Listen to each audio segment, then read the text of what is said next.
Assalamualaikum warahmatullahi wabarakatuh. Saudara sekalian, kita akan memahami tentang sebuah konsep teori-teori ekonomi pembangunan. Dalam teori pertumbuhan dan pembangunan ekonomi, ada beberapa teori yang perlu kita kaji sebagai teori dasar dari teori pertumbuhan dan pembangunan ekonomi. Pada tahun 61, Adelman mengidentifikasi ada 3 faktor utama yang mendorong perubahan teori dari paradigma pembangunan ekonomi dari masa ke masa. Yang pertama, adanya perubahan ideologi. Setiap generasi pemikir ekonomi mempunyai basis ideologi sendiri-sendiri serta memiliki rujukan teoritis dari rekomendasi kebijakan atau policy prescriptions yang berlainan. Bila terjadi perubahan basis ideologi, maka kerangka teori dari rekomendasi kebijakan pun juga akan terjadi perubahan. Yang kedua, adanya revolusi dan inovasi teknologi. Aktivitas ekonomi kini mengalami perubahan sangat fundamental akibat sukses besar revolusi teknologi informasi dan komunikasi. Revolusi teknologi yang berlangsung spektakuler itu membawa implikasi luas dan pengaruh kuat pada perkembangan teori dan paradigma pembangunan. Contoh, lahirnya paradigma perekonomian berbasis pengetahuan atau knowledge-based economy adalah produk revolusi teknologi tersebut. Yang ketiga, adanya perubahan lingkungan internasional sebagai dampak globalisasi ekonomi yang berlangsung sangat intensif, yang tercermin pada semakin terintegrasinya kegiatan ekonomi antar bangsa. Gejala integral ekonomi yang lazim disebut perekonomian tanpa batas atau borderless economy ditandai oleh yang pertama ada liberalisasi ekonomi dan intensifikasi perdagangan bebas antar negara. Yang kedua, meluasnya wilayah operasi perusahaan-perusahaan multinasional. Dan yang ketiga, pesatnya perkembangan bisnis keuangan internasional. Oleh karena itu, tidaklah mengherankan jika perkembangan teori dari konsep pemikiran tentang pertumbuhan ekonomi berkembang sangat pesat sehingga untuk mengkelompokkan teori-teori tersebut secara tepat dan sederhana bukanlah pekerjaan yang mudah. Banyak hal yang harus dipertimbangkan, misalnya periode waktu lahirnya teori tersebut atau gagasan atau substansi dari teori tersebut. Namun demikian, setelah mempelajari berbagai literatur, akhirnya ada banyak pengelompokan teori seperti yang akan dibahas dalam bab ini, tetapi tidak semuanya. Tetapi kita akan membahas pada teori-teori yang sangat penting yang banyak terjadi perubahan di Indonesia. Ada mazhab historismus, kemudian mazhab ini diikuti oleh Friedrich List, Bruno Hildebrand, Karl Bacher, dan Wilhelm Rostow atau W.W. Rostow, dan lain sebagainya. Masing-masing diwakili oleh kelompok-kelompok yang mereka memiliki pandangan-pandangan terhadap teori pertumbuhan pembangunan ekonomi.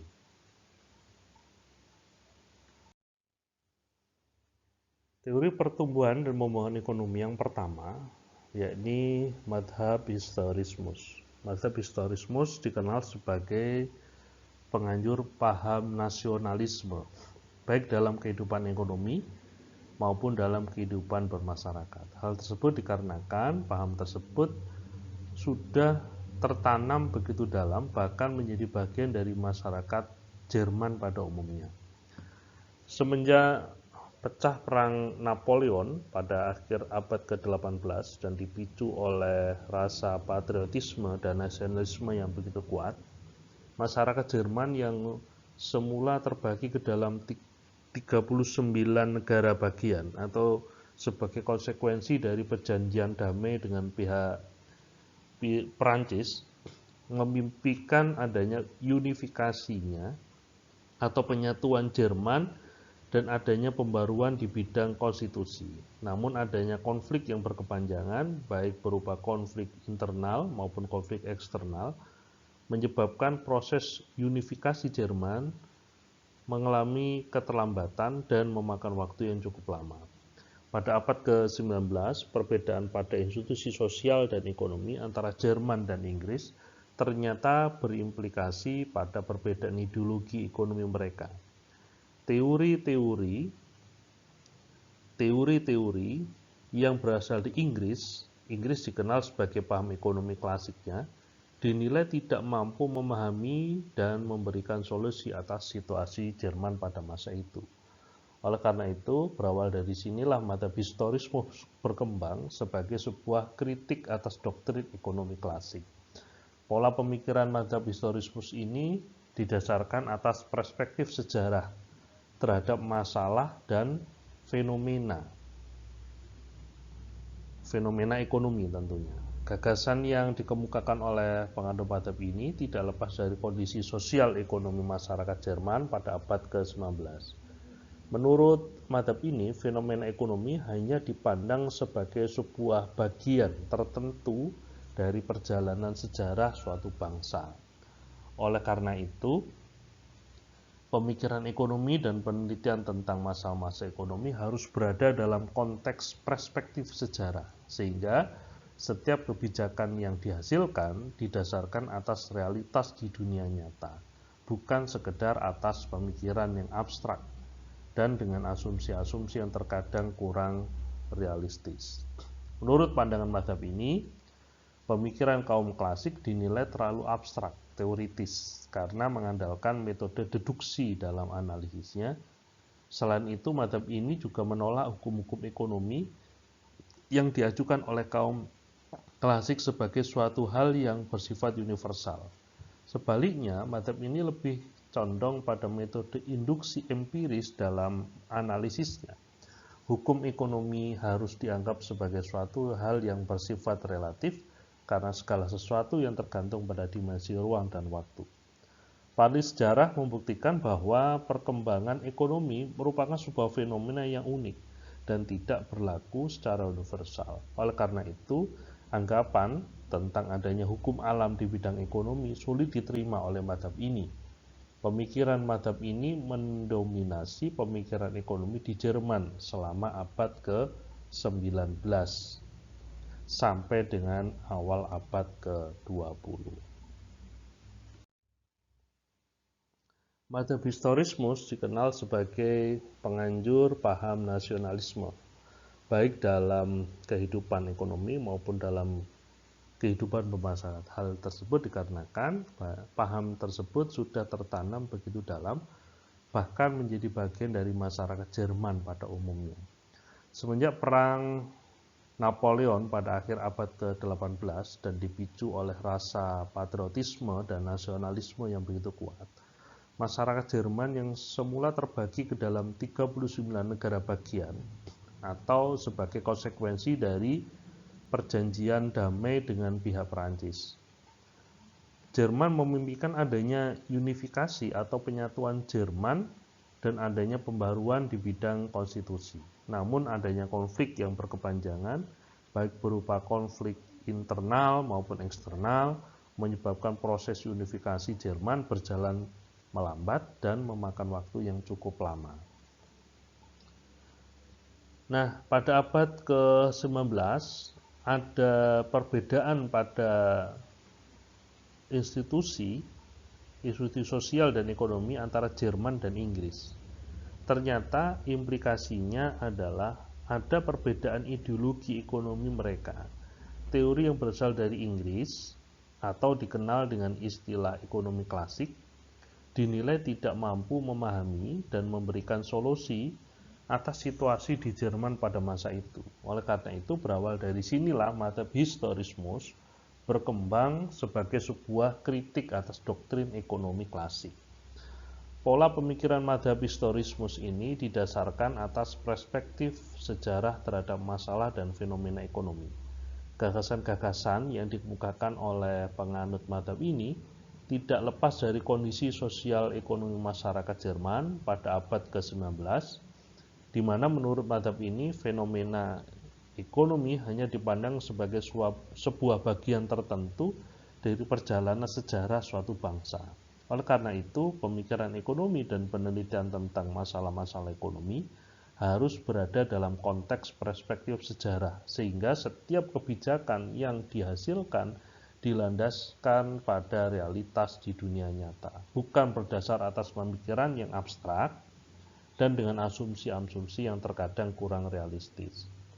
Menurut pandangan madhab ini, pemikiran kaum klasik dinilai terlalu abstrak, teoritis, karena mengandalkan metode deduksi dan dalam melakukan analisis. Selain itu, madhab ini juga menolak hukum-hukum ekonomi yang diajarkan oleh kaum klasik sebagai suatu hal yang bersifat universal.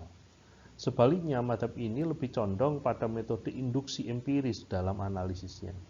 Hukum ekonomi harus dianggap sebagai suatu yang bersifat relatif karena segala sesuatu yang tergantung terhadap dimensi ruang dan waktu. Para ahli sejarah membuktikan bahwa perkembangan ekonomi merupakan sebuah fenomena yang unik dan tidak berlaku secara universal. Oleh karena itu, anggapan tentang adanya hukum alam di bidang ekonomi sulit diterima oleh madhab ini. Pemikiran madhab ini mendominasi pemikiran ekonomi di Jerman selama abad ke-19 sampai abad ke-20. Pemikiran madhab historismus yang pertama adalah kita pelajari Friedrich List. Friedrich List lahir di Reutlingen, Württemberg, Jerman. Dia tidak ingin mengikuti jejak sang ayah sebagai seorang pengrajin kulit yang sukses. Friedrich List saat kecil memutuskan untuk menjadi seorang pegawai pada salah satu kantor pelayanan publik di kotanya. Pada tahun 1816, karirnya melaju pesat dan kemudian diangkat sebagai salah satu pejabat pemerintahan di negerinya. 1 tahun kemudian, tepatnya pada tahun 1817, dia diangkat sebagai guru besar ilmu administrasi dan politik di University of Tübingen. Pada tahun 1824 sampai 1832, List merantau di Amerika dan mendalami ilmu jurnalistik.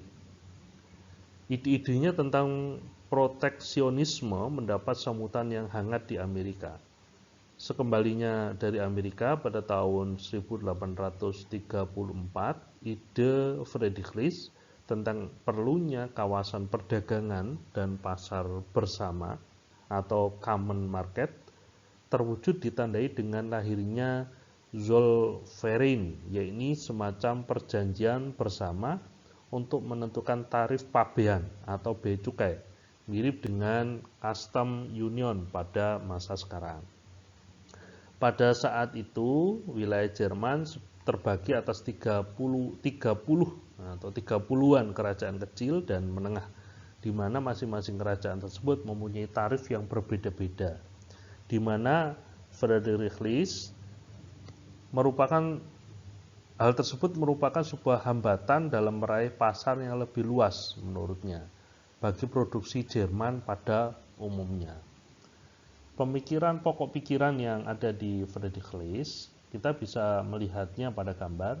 Friedrich List dipandang sebagai pelopor pemikiran ekonomi pada madhab historismus. Selain itu, List, panggilan dari Friedrich List, juga menonjol sebagai eksponen konsep nasionalisme ekonomi. Pemikiran List tertuang secara rinci di dalam bukunya yang berjudul Das National System der Politische Ökonomie tahun 1841, yang kemudian diterjemahkan ke dalam bahasa Inggris dengan judul The National System of Political Economy, International Trade Policy and German Customs Union pada tahun 1856.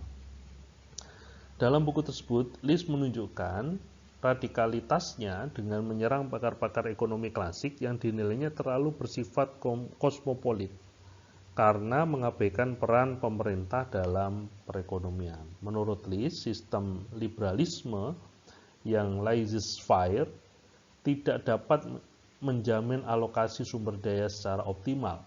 Perkembangan ekonomi menurut List tergantung pada peran pemerintah, dunia bisnis, dan lingkungan kebudayaan.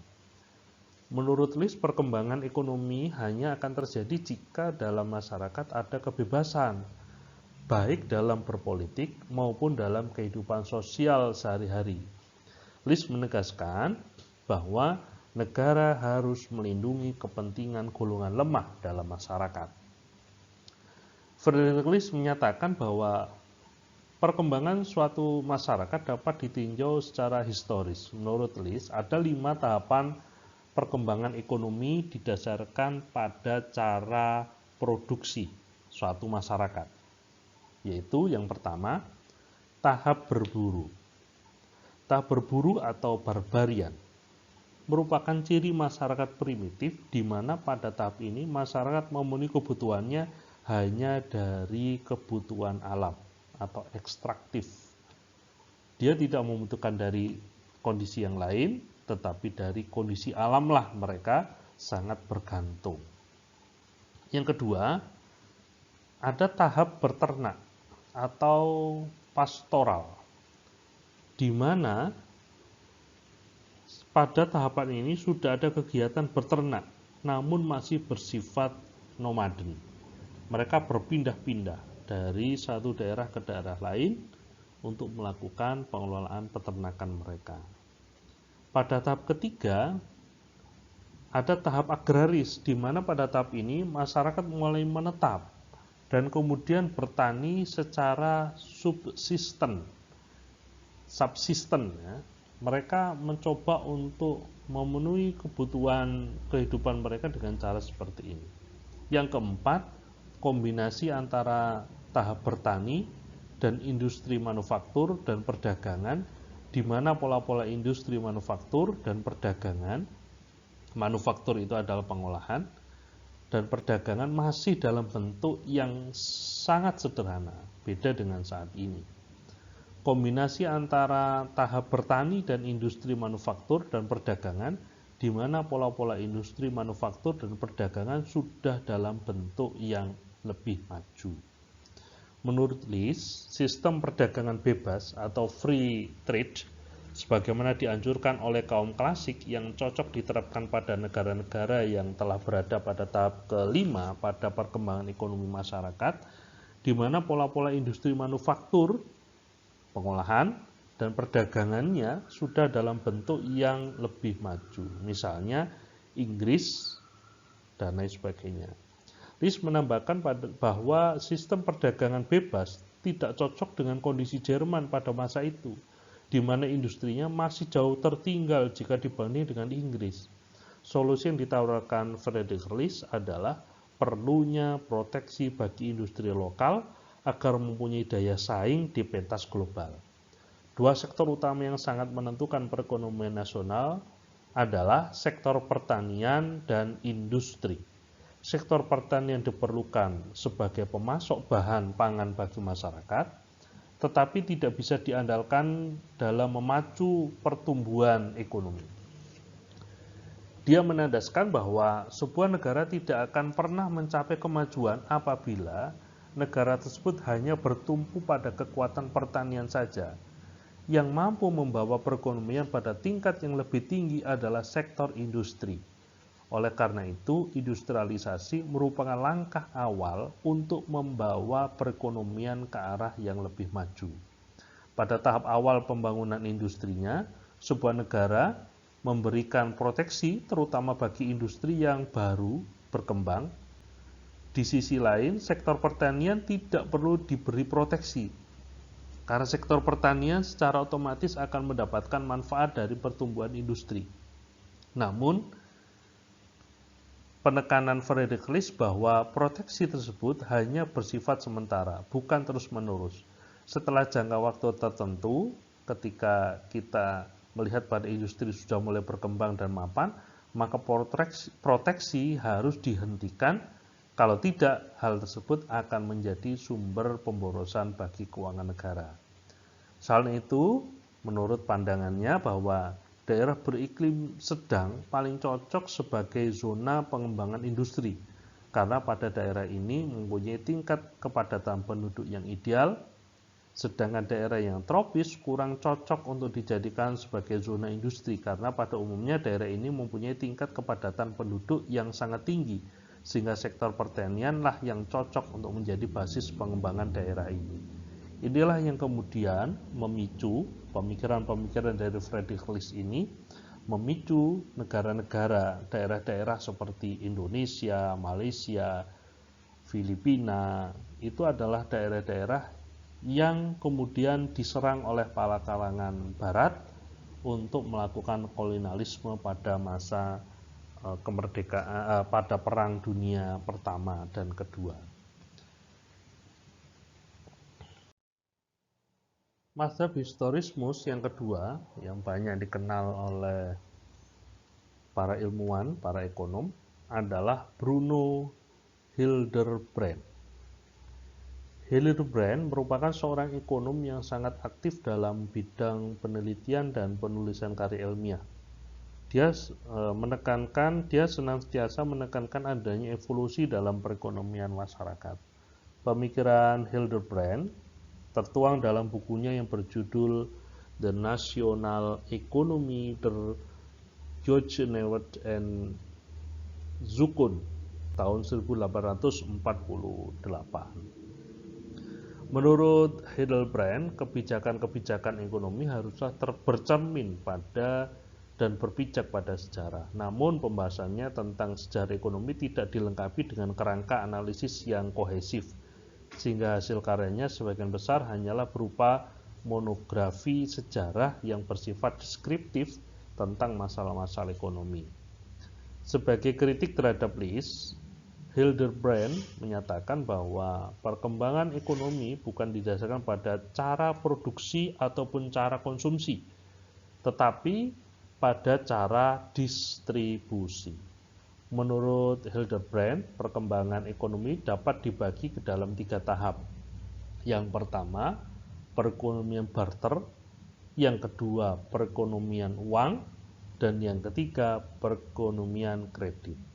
Pemikiran Hildebrand ini cukup baik dalam perspektif kajian sosiologi, tetapi dirasa kurang bermakna apabila ditinjau dari perspektif ilmu ekonomi.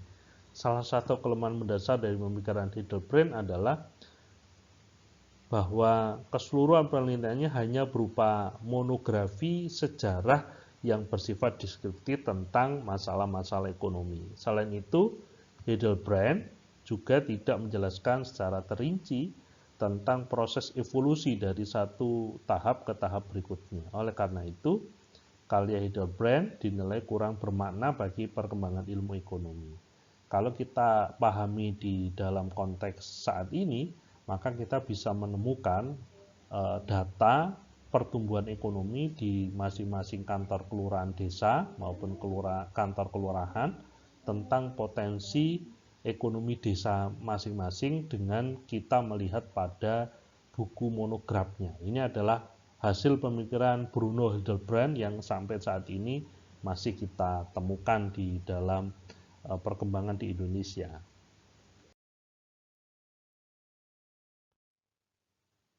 Tokoh yang ketiga adalah bernama Pemikir yang Karl keempat adalah bernama pendapat Bacher, merupakan sintesa dari pendapat List dan Hildebrand yang lebih terkenal di dunia ekonomi. Perkembangan lahir pada bulan Oktober tahun 1916, yaitu yang pertama Amerika Serikat. Perekonomian subsistem terlahir dari keluarga imigran Yahudi yang berasal dari Rusia sendiri. Pada saat masih sangat belia, perekonomian kota di mana sudah menyelesaikan studinya di Yale University. Yang ketiga, yang kemudian pada usia 24 tahun, dia memperoleh peran dagang menjadi universitas yang sama setelah menyelesaikan studinya. Rosto mengabdikan hidupnya tahapan-tahapan yang digagas oleh Karl dengan menjadi salah satu pengajar bagaimana sintesa dari para pemikiran. Selain itu, Rosto menjadi seorang pakar ekonomi dan politik terkemuka di Amerika Serikat.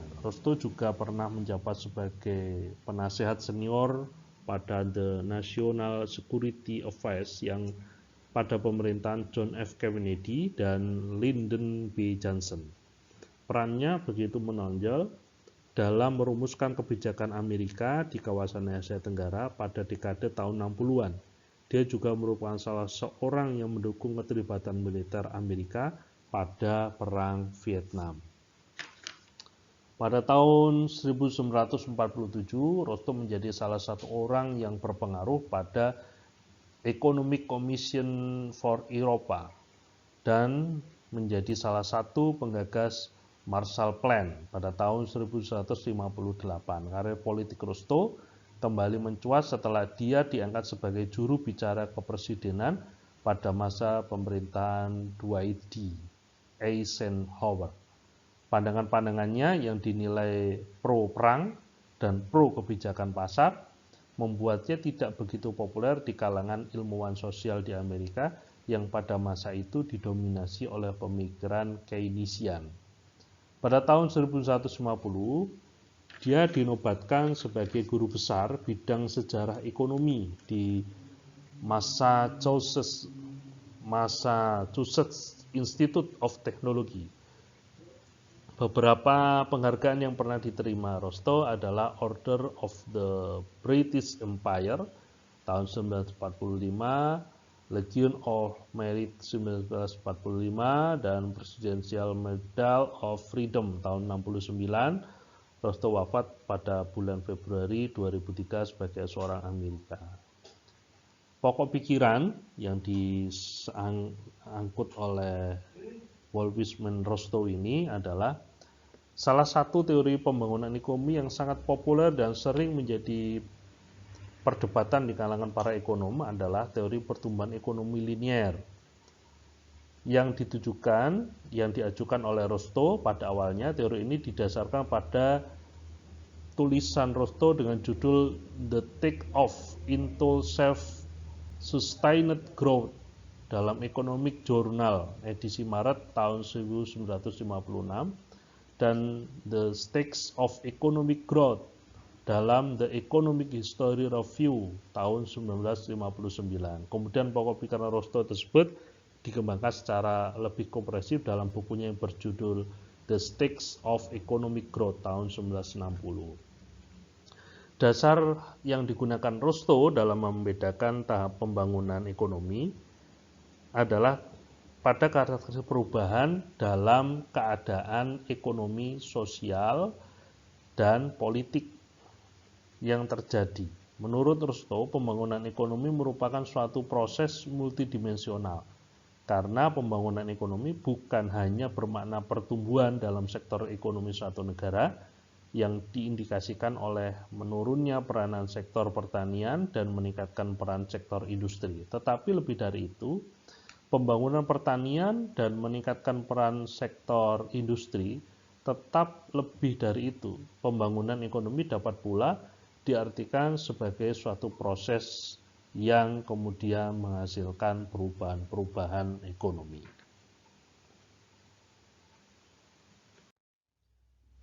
Menurut W.W. Rosto, pembangunan ekonomi merupakan suatu proses yang dapat menyebabkan pada beberapa hal. Yang pertama, perubahan pada organisasi ekonomi, politik, dan sosial dari yang semula berorientasi ke dalam daerah menjadi berorientasi ke luar daerah. Jadi pada perubahan ini masyarakat berusaha untuk membangun sebuah ekonomi di daerahnya untuk bisa menjual ke luar daerah. Yang kedua, perubahan pada pandangan masyarakat mengenai jumlah anak dalam keluarga dari yang semula menginginkan banyak anak menjadi keluarga kecil. Inilah yang kemudian di Indonesia diterapkan dalam kebijakan Soeharto dengan menggunakan istilah keluarga berencana, 2 anak cukup. Ini dibatasi karena jumlah kepadatan penduduk di negara-negara seperti di Indonesia mengalami tingkat yang kecepatan penambahannya sangat luar biasa. Yang ketiga, perubahan pada kegiatan investasi masyarakat dari yang semula melakukan investasi yang tidak produktif menjadi investasi yang produktif. Maka dituntut pada kondisi seperti ini masyarakat untuk menciptakan sebuah proses setiap hari harus produktif, harus ada yang dihasilkan dan yang dijadikan sebagai uang. Artinya semua masyarakat memiliki potensi untuk mengembangkan ekonomi. Yang keempat, perubahan pada sikap hidup dan adat istiadat yang kurang merangsang pembangunan ekonomi. Misalnya, perubahan sikap yang semula kurang menghargai waktu, kurang disiplin, kurang menghargai prestasi perorangan, kurang melihat pada proses kemapanan. Maka seperti kita yang saat ini dalam sebuah pembelajaran di pesantren umpamanya, maka kita harus berupaya untuk merubah pola kita dari yang pada asalnya adalah pola berpikir dan berperilaku tradisional, harus kita rubah menjadi pola berpikir yang lebih modern. Inilah kunci yang menurut W.W. Rostow, pembangunan ekonomi merupakan suatu proses yang dapat menyebabkan 4 hal tadi. Yang pertama, perubahan orientasi ekonomi. Yang kedua, pandangan masyarakat mengenai jumlah keluarga. Yang ketiga, kegiatan investasi masyarakat meningkat. Yang keempat, adanya sikap hidup dari adat istiadat menuju pada model kehidupan yang lebih modern. W.W. Rostow membedakan pembangunan ekonomi ke dalam 5 tahapan. Yang pertama, tahap masyarakat tradisional atau the traditional society. Ciri ekonomi yang utama masyarakat tradisional adalah suatu masyarakat yang strukturnya berkembang dengan fungsi produksi yang terbatas yang terrefleksikan pada skala dan pola perdagangan atau pertukaran yang kecil dan tradisional. Tingkat output pertanian dan produktivitasnya yang sangat rendah. Ukuran industri manufaktur yang sangat kecil. Fluktuasi penduduk yang tidak menentu dan pendapatan real yang sangat rendah. Sektor pertanian yang produktivitasnya rendah menyerap lebih dari 70% angkatan kerja. Dengan kata lain, sektor pertanian masih merupakan sektor penyangga perekonomian yang utama. Dari aspek sosial, cara hidup masyarakat yang masih banyak dipengaruhi oleh adat istiadat dan kebiasaan yang terkadang kurang rasional. Menurut Rostow, cukup besar proporsi pendapatan masyarakat yang digunakan untuk kegiatan non-produktif atau yang produktivitasnya rendah. Misalnya, membangun sebuah monumen di masyarakat tersebut, atau upacara keagamaan tradisional yang berlebihan, kemudian menjaga wilayahnya karena khawatir terjadi yang namanya perang, biaya perkawinan dan penguburan yang sangat mahal, gaya hidup mewah seperti yang dilakukan oleh para penguasa tanah. Pada tahap ini, struktur sosial bersifat hierarkis sehingga mobilitas vertikal anggota masyarakat sulit terjadi. Hal tersebut berarti bahwa kedudukan seseorang dalam sistem sosial tidak akan berbeda dengan kedudukan nenek moyangnya. Kecil kemungkinan seorang anak petani akan menjadi tuan rumah atau tuan tanah atau kelas masyarakat lain yang lebih tinggi daripada petani. Oleh karena itu, hubungan keluarga dan kesukuan sangat besar sekali pengaruhnya dalam menentukan kedudukan seseorang di dalam sistem sosial. Sementara itu, kegiatan politik dan pemerintah pada masa digambarkan Rostow bersifat sentralistik, tetapi pusat kekuasaan politik di daerah sepenuhnya berada di tangan para tuan tanah. Dan kebijakan pemerintah pusat pun selalu dipengaruhi oleh pandangan para tuan tanah tersebut. Inilah kalau di Indonesia disebut dengan masyarakat pedesaan atau masyarakat yang mereka disebut sangat tradisional dalam mengelola lingkungan mereka dengan mengandalkan pada proses pertanian dan pendapatan yang sangat kecil. Pada tahap prasyarat yang kedua adalah tahap prasyarat tinggal landas atau the presentations for take-off, di mana corak dari tahap ini dibedakan oleh Rustum menjadi dua jenis. Yang pertama, tahap prasyarat lepas landas yang dialami oleh negara-negara kawasan Eropa, Asia, Timur Tengah, Amerika Selatan, dan Afrika. Tahap ini dicapai dengan adanya perubahan pada sistem masyarakat yang tradisional. Yang kedua, tahap prasyarat lepas landas yang terjadi di negara-negara yang disebut oleh Louis Hatch, dikutip Rostow tahun 59, sebagai negara-negara born free of traditional society, seperti Amerika Serikat, Kanada, Australia, Selandia Baru. Negara-negara tersebut mencapai tahap lepas landas tanpa harus merubah sistem masyarakat tradisionalnya, karena sebagian besar masyarakat di negara-negara tersebut merupakan imigran dari Eropa, khususnya Inggris, yang telah mempunyai sifat-sifat yang diperlukan oleh suatu masyarakat untuk mencapai tahap masyarakat lepas landas. Rostow mengidentifikasi tahap ini sebagai suatu masa transisi di mana masyarakat mempersiapkan dirinya untuk mencapai tahap pertumbuhan yang berkesinambungan dengan kekuatannya sendiri atau self-sustained growth. Menurut Rostow, secara otomatis fenomena pertumbuhan ekonomi akan senantiasa mengiringi tahap ini dan tahap sesudahnya. Namun, ada prasyarat untuk pertumbuhan dengan kekuatan sendiri tersebut membutuhkan perubahan yang mendasar pada tiga sektor non-industri. Pertama, membangun infrastruktur atau social overhead atau kapital, social overhead kapital, khususnya jaringan transportasi yang cukup. Membangun infrastruktur ini bukan hanya diperlukan untuk membangun pasar secara nasional, tetapi juga memperlancar berjalannya roda pemerintahan. Kedua, revolusi teknologi di sektor pertanian. Kenaikan produktivitas pertanian merupakan syarat yang diperlukan agar proses industrialisasi tidak terhambat.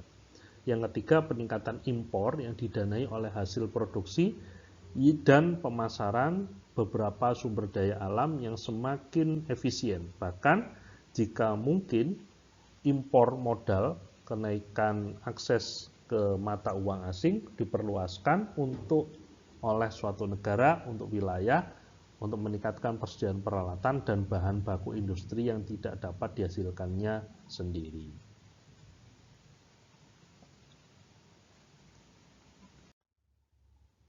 Pertumbuhan ekonomi yang ketiga menurut Rostow adalah tahap lepas landas, di mana pertumbuhan ekonomi yang tinggi merupakan karakteristik utama tahap ini. Pada awal tahap ini terjadi perubahan yang drastis dalam masyarakat, misalnya terjadi revolusi politik, terciptanya kemajuan yang pesat dalam inovasi, atau terbentuknya pasar-pasar baru. Sebagai akibat dari perubahan-perubahan tersebut adalah terciptakan inovasi-inovasi dan kenaikan investasi yang cukup pesat.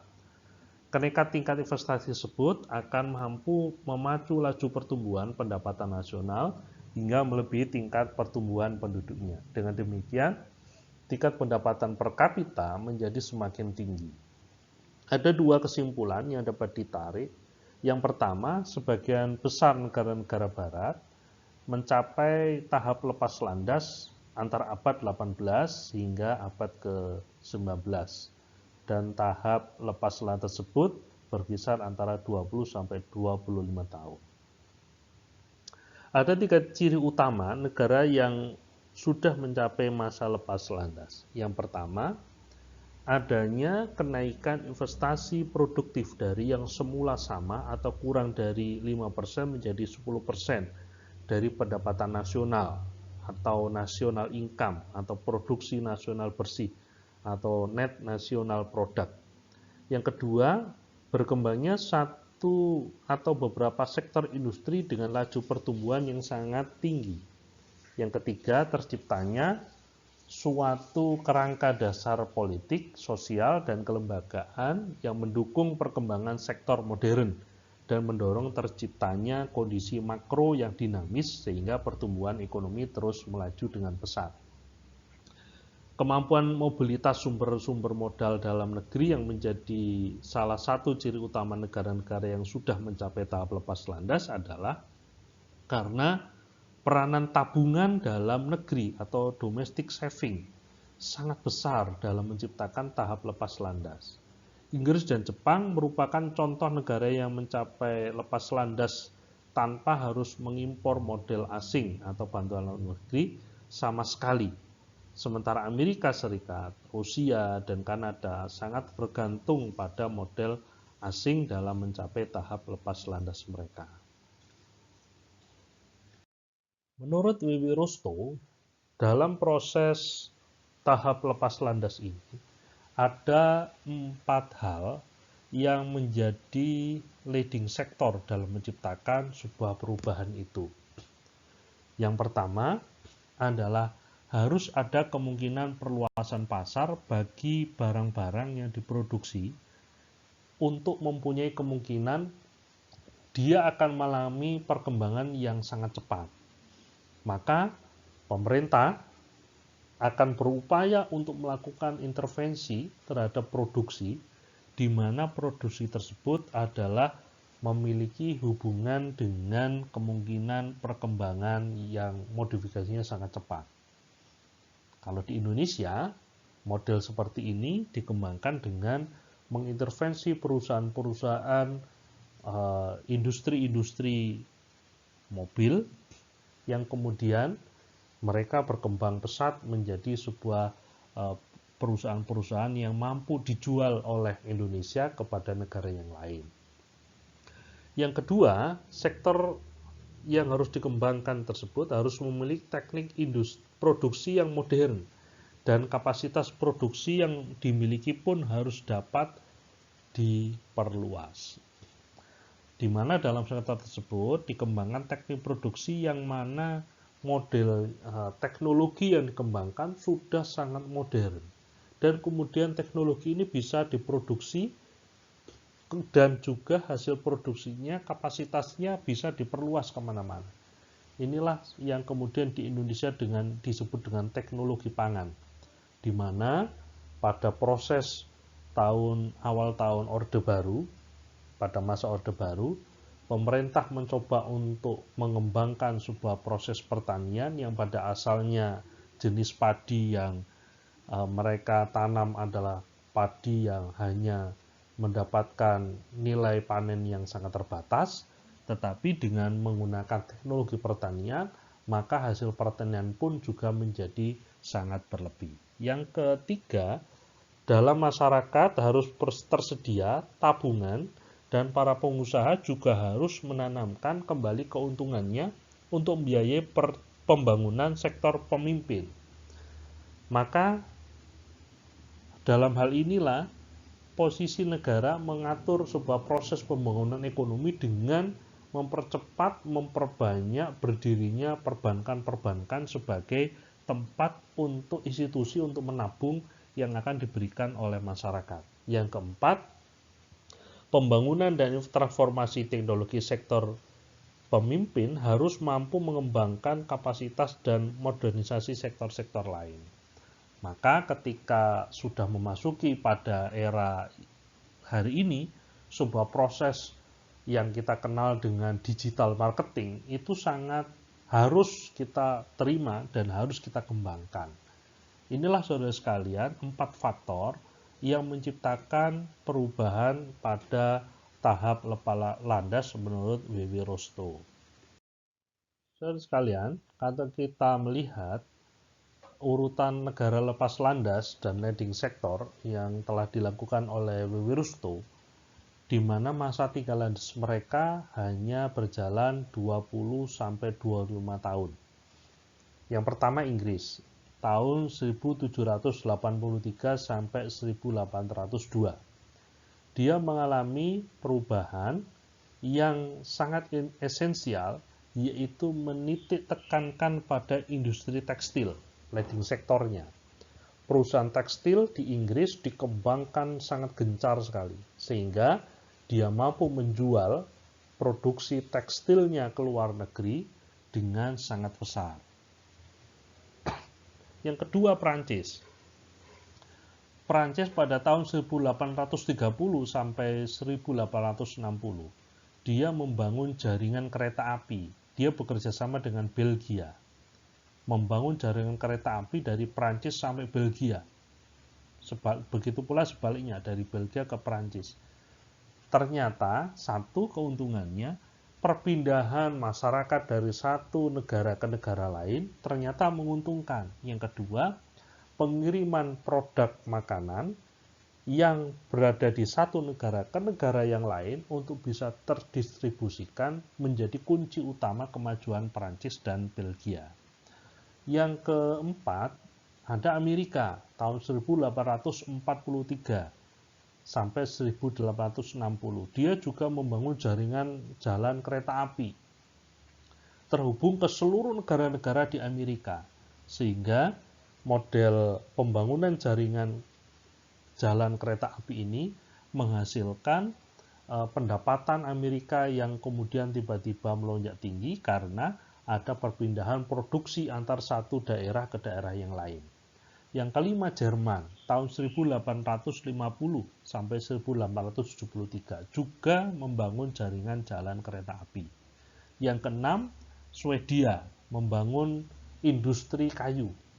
Industri kayu dikembangkan karena di Swedia jumlah kayu atau hutan yang begitu sangat banyak yang kemudian diolah oleh negara Swedia menjadi produksi yang bisa dikembangkan dan dijual ke negara-negara yang lain. Yang ketujuh, Jepang menghasilkan industri sutra. Dengan kain sutranya dia mampu bersaing dengan Inggris dan negara-negara yang lain. Rusia membangun jaringan kereta api, Kanada membangun jaringan kereta api, Argentina, Turki, India, RRC juga mengembangkan yang namanya industri substitusi impor. Bahkan RRC hari ini menjadi salah satu negara pesaing dari Amerika karena dia mampu memproduksi segala kebutuhan masyarakat dunia. Hampir 80% kebutuhan apapun disediakan oleh masyarakat RRC atau Cina. Sedangkan Amerika hanya menguasai tidak lebih dari 20-30% saja.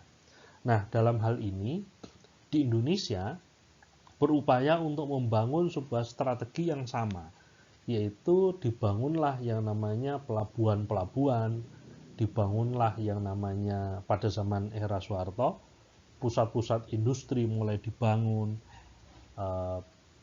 listrik mulai masuk ke pedesaan. Ini adalah leading sektor yang dikembangkan pada era Orde Baru. Kemudian pada masa transformasi, yaitu menguatkan apa yang telah terjadi pada masa era Kiai Haji Abdurrahman Wahid atau Gus Dur, Megawati maupun SBY, tidak lain adalah mencoba mempertahankan apa yang sudah dikembangkan pada leading sektor yang telah dikembangkan pada masa Orde Baru untuk dikembangkan lebih lanjut pada era reformasi. Dan kemudian pada tahap Presiden Jokowi kita tahu pada masa ini semua sektor yang dikembangkan pada era Jokowi adalah membangun transportasi massal. Di antaranya adalah membangun jalan tol, membangun tol laut, dan lain sebagainya. Ini adalah kebijakan-kebijakan negara dalam melakukan pertumbuhan ekonomi yang seringkali dipicu berdasarkan perkembangan dan kegiatan ekonomi pada masing-masing negara. Sehingga antar negara teori-teorinya berbeda, tidak akan bisa ditiru oleh negara lain karena faktor-faktor pendukung pada fungsi sejarah masing-masing negara memiliki perbedaan. Kita tarik pada satu daerah yang sangat kecil, yaitu di kabupaten atau kota, maka seharusnya sebuah daerah, kabupaten atau kota untuk membangun sebuah perekonomian yang pertumbuhan ekonomi yang maju, maka sektor-sektor leading sektor ini harus dikuasai dan dipahami betul untuk menjadi potensi yang bisa dikembangkan di kemudian hari. Inilah saudara sekalian sebuah tampilan dari negara-negara yang mampu melakukan tinggal landas hanya dalam membutuhkan waktu 20-25 tahun. Tahap yang berikutnya dilakukan oleh itu dengan memahami bahwa tahap menuju kedewasaan atau the drive to maturity, di mana kondisi masyarakat sudah secara efektif dia memiliki teknologi modern di hampir semua kegiatan produksi dan kekayaan alam. Sektor pemimpin baru bermunculan menggantikan sektor pemimpin yang mengalami keausan. Karakteristik hal ini memunculkan karakteristik non-ekonomi tahap menuju kedewasaan. Yang pertama, ada struktur dan keahlian tenaga kerja mengalami perubahan. Proporsi tenaga kerja terampil menjadi lebih tinggi. Proporsi penduduk yang bekerja di sektor industri semakin meningkat, sedangkan di sektor pertanian semakin menurun. Yang kedua, kepemimpinan dalam perusahaan mengalami perubahan. Hal tersebut ditunjukkan oleh peranan manajer profesional yang semakin penting.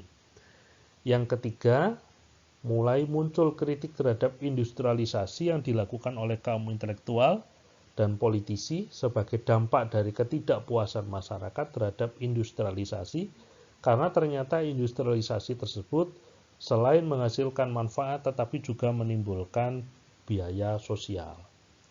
Maka negara yang mencapai tahapan ini menurut Rusto hanya ada beberapa negara, yaitu Inggris tahun 1850, Amerika tahun 1900, Jerman dan Prancis tahun 1910, Swedia 1930, Jepang 1940, Rusia dan Kanada.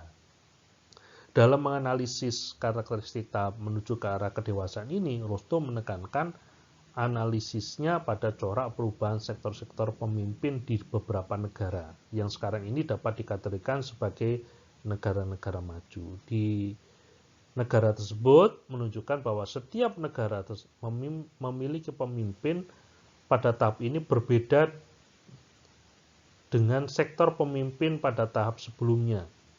Di Inggris misalnya, peran industri tekstil pada tahap lepas landas telah digantikan oleh industri besi, batu bara, dan peralatan berat pada tahap ini. Sedangkan di Amerika Serikat, Prancis, dan Jerman, peran jaringan jalan kereta api pada tahap lepas landas telah digantikan oleh industri baja dan industri peralatan berat pada tahap ini.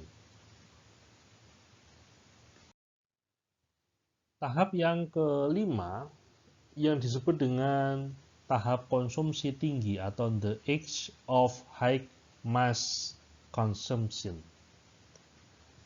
Pada tahap ini, perhatian masyarakat lebih ditekankan pada masalah-masalah yang berkaitan dengan konsumsi dan kesejahteraan masyarakat atau demand side, dan bukan lagi pada masalah produksi atau supply side. Pada tahap ini, ada 3 macam tujuan masyarakat negara, yaitu yang pertama, memperbesar kekuasaan dan pengaruh ke luar negeri, dan kecenderungan ini bisa berakhir pada penjajahan terhadap bangsa lain. Yang kedua, menciptakan negara kesejahteraan atau welfare state dengan cara mengusahakan terciptanya pembagian pandangan yang lebih merata melalui sistem pajak yang progresif.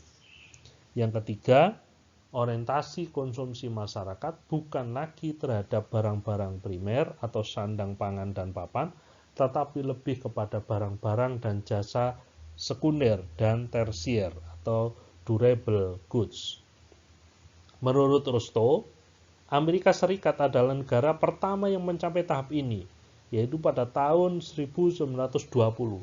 kemudian diikuti oleh negara Inggris tahun 1930-an, Jepang dan Eropa Barat pada tahun 1950-an, dan Rusia setelah kematian Stalin.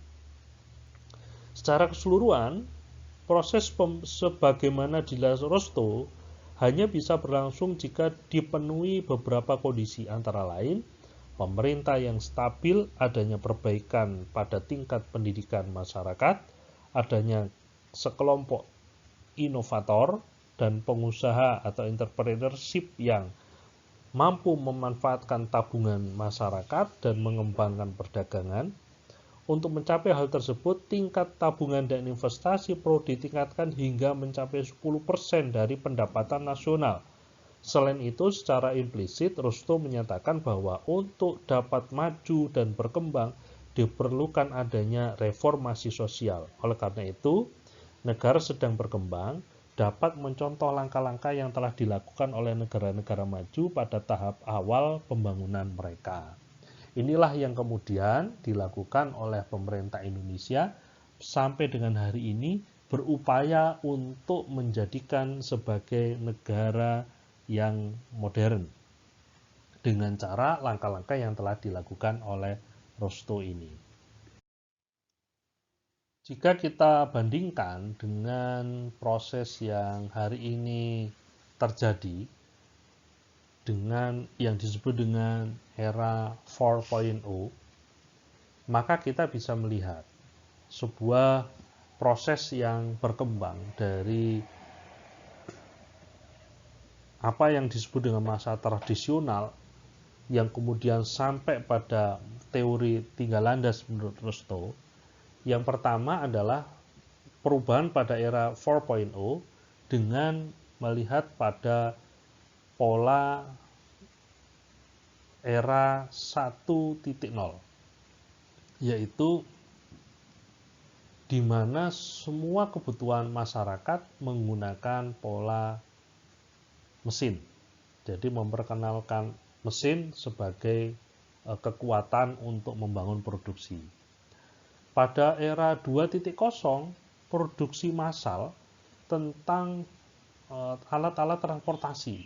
Jadi apa yang dilakukan oleh negara-negara seperti Amerika, Jerman, Belgia, Inggris, dan lain sebagainya, dua pola ini telah dilalui. Kemudian kenapa masyarakat negara-negara maju seperti Inggris, Amerika, Jerman, Prancis, Swedia, Jepang itu mengalami kelonjakan pertumbuhan ekonominya? Karena dia memposisikan pada era 3.0 atau 3.0, di mana semua data dikumpulkan oleh dia, disebut dengan computer and automation. Semua dikembangkan dengan cara otomatis, mesin dikembangkan dengan menggunakan pola komputer dan lain sebagainya.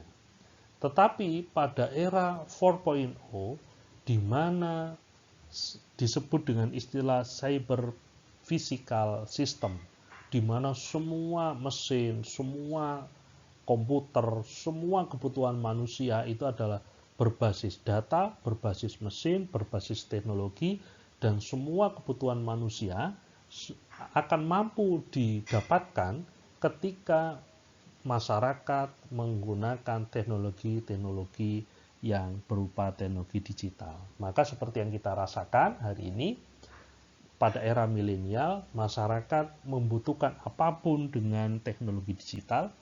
Masyarakat melakukan pengembangan, produksi, konsumsi, distribusi, dan lain sebagainya menggunakan teknologi komputer yang kita sebut dengan e-commerce dan lain sebagainya.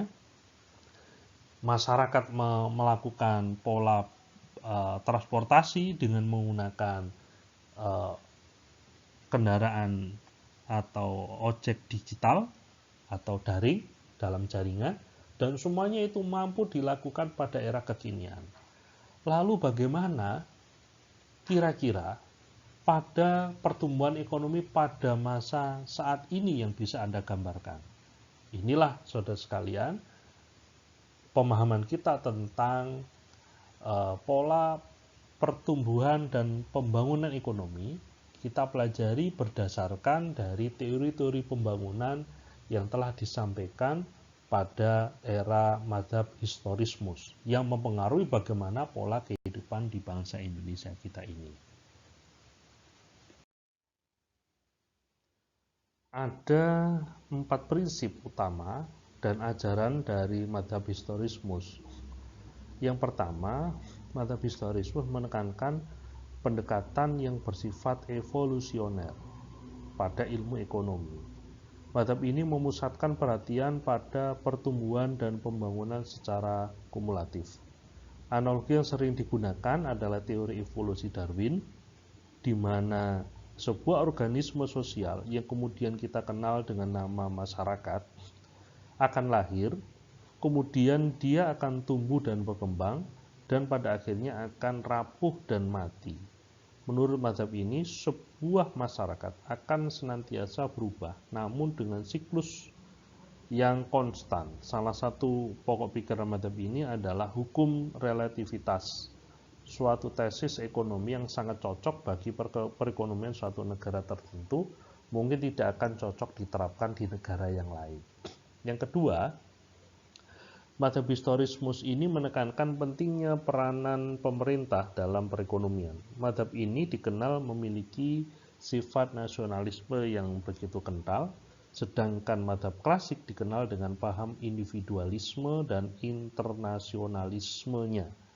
Mazhab ini menekankan tentang adanya semacam komunalisme ekonomi, di mana organisme sosial yang ada harus dipandang sebagai akumulasi dari setiap unit yang ada di dalam dan membentuk sebuah kesatuan yang bukan sebagai unit yang terpisah dan berjalan sendiri atau individualis.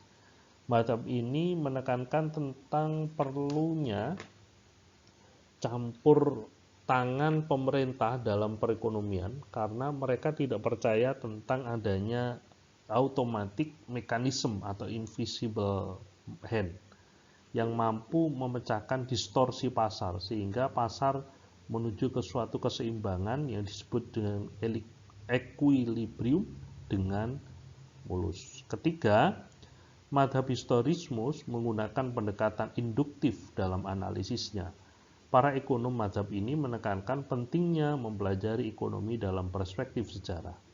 Karena fenomena ekonomi dipandang sebagai bagian dari perjalanan sejarah umat manusia, mazhab ini mengkritik metodologi klasik yang dinilai abstrak, deduktif, statis, dan terkadang kurang realistis.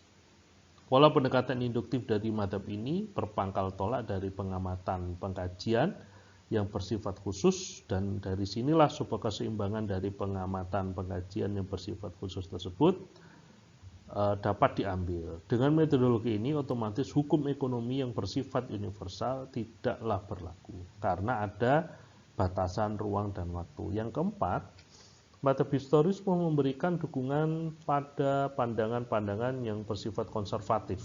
Mazhab ini memandang ekonomi politik bukan hanya menganalisis tentang sebuah motif di balik setiap tindakan-tindakan ekonomi, namun juga mengukur dan menimbang dorongan moral dari setiap tindakan ekonomi dan konsekuensinya bagi masyarakat. Mazhab ini memandang perlu adanya kebijakan-kebijakan yang mengarah pada perbaikan kondisi masyarakat secara umum, karena kebijakan tersebut dinilai berpengaruh positif pada dua hal. Yang pertama, menguatkan rasa nasionalisme dan loyalitas terhadap negara atau suatu daerah.